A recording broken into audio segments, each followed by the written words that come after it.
Yo, what's going on, guys? Jared here, and I was just talking to Nick and Vince in a Discord call, and we were explaining, well, I was explaining, I suppose, that an issue after testing was that Vince was whooping my butt before with the Fire King deck, and I was playing Pure Snake Eye, was that a lot of the times after going first, the game will just end, and your opponent OTKs you with Zelantis, Blazing Phoenix, Princess combo, and you can't really do a lot, even if it's like through 3 or 4 interruptions, right?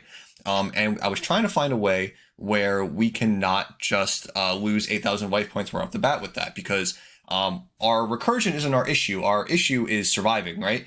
And as a joke, Vince actually set a card name, and we figured out a way to integrate it into a combo for the Pure Snake Eye deck. And I think this is actually pretty good because most fire decks are ending in this way. And when you summon this monster, you are not going to lose, more than likely. There's very few things that can out this, and I'll show you in a little bit. I am not going into North Carolina or Las Vegas, so I really don't care if this gets played at those events. I think this is funny if it actually changes the format. But the card that I am going to be referring to is actually Fuko. It is Bird. Random Bird. Bird is very good. The reason Bird is good is unaffected, and its detach effect makes it so it can't be destroyed by battle. This card is bonkers because it makes Zelantis unusable. The end board plays around super polymerization, and you just won't die. You have the interruption. You still have Princess. You still have IP. You also have a monster that cannot die.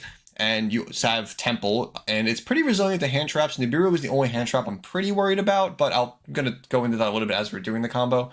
So yeah, let's just go ahead and jump into the combo, and we can talk about it a little bit more. Okay, guys, so obviously we're going to start this combo with Snake Eye Ash. This is the normal combo for every Snake Eye deck ever. So we're going to use Snake Eye Ash for Populous, and Populous effect to get Temple, and then Temple to put our Flamebergs. The more I play this deck, the more I just like Temple. It just plays around so many things so much better. So like, especially if you draw Temple in your hand or Original with Ash, it's like so good. You play through, I think, everything. So yeah, we're gonna Temple for Flamebergs, bring back the Populous after linking it off for Linkuriboh. Then we can use Snake Eye Ash effect to summon out our Oak. Then we can use our Oak effect to bring back Ash. From here, we can link off Ash and Oak into IP. So yeah, now we have IP in rotation for the Flamebergs that we're going to need later. Then we can link off the IP and the Linkuriboh into our Princess. That was also a Nibiru spot if they wanted to stop you from going into Princess, if they really wanted to stop you going into Princess, because they know they're going to get punished from his Flamebergs as well. So something to keep in mind. So we can use Princess to bring back the Oak. Then we can use the Oak effect to send away itself and the Flamebergs to summon out another copy of Flamebergs. And then you can use the Flameberg Graveyard effect to summon out the two Popular and Ash. So again, this is where you can get Nibiru. This would probably be the most harmful spot for it because you don't have a lot of follow-up here unless you have original Sinful Spoils already in rotation. But of course, people aren't really expecting this type of line. It's a weird line. So again, it's one of those, like, if you know, you know. If you don't know, they might like mess up this Nibiru line if they have it. But anyway, if they don't have it, you can use your Flameberg's effect to put IP in the Spara Trap Zone. Then you can actually link off the Flamebergs and the Princess for Amble Whale. Then you overlay the Ash and the Popular into a Fuko. So what this card does fully is it's unaffected by everything, and then once per turn quick effect, you can detach 2 materials. For the rest of the turn, it cannot be destroyed by battle, and you take no battle damage from attacks involving this card. So this is important because, one, you also are detaching on your opponent's turn. So what this does is you can use Fuko in the draw phase if you want to play around something like Talents, to be able to detach them, and then use Popular immediately on your opponent's turn to then put the Flamebergs in the Spara Trap Zone. This allows you to still have access to Divine Temple to be able to summon out the Flamebergs, and then you can still use Flamebergs to summon out the IP, and then you can still use the IP to link off into something like SP or even Appaloosa, to be honest. You can go through Mad Appaloosa.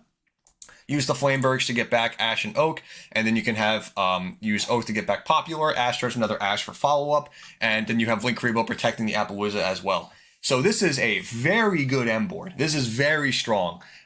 You have a lot going for you for not being able to, like, pretty much lose. The only 2 things that are possibly played that I can think of beating this is Kurikara, which is searchable through Ash and makes their combo awkward. It's also searchable through original Sinful Spoils, but it's from the Graveyard effect, and turn 1, They're probably not going to be doing that unless they like pitch it with Diabo, and that just sounds terrible. So they're playing very unoptimally, I feel like, to search the one of Kurikara.